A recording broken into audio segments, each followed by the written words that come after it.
Hello friends, good morning. ఈరోజు నా breakfast వచ్చేసి కార్న్ ఫ్లేక్స్, తర్వాత ఓట్స్ మిల్క్లో నానబెట్టుకుని తింటున్నా. 2 hours ముందు నానబెట్టి అనమాట. అయితే మా చార్లీ గారు ఏం చేస్తున్నాడు మీరు చూస్తారా? అది పడుకున్నది శుభ్రంగా. నైట్ అంతా పడుకోదు, మార్నింగ్ ఇలా ముడుచుకుని పడుకుంటుంది. చలి కూడా ఎక్కువ ఉంది కదా, అది ఇది దీని పని. చార్లీ, పొద్దున్నయింది, లేగమ్మా.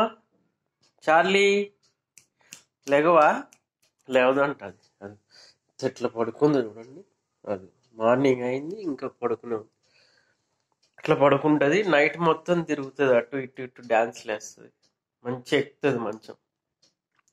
మీరు బ్రేక్ఫాస్ట్ చేశారా? ఏం చేశారు బ్రేక్ఫాస్ట్? కామెంట్ చేయండి. మా ఛానల్ సపోర్ట్ చేస్తున్న అందరికీ very very big thank you.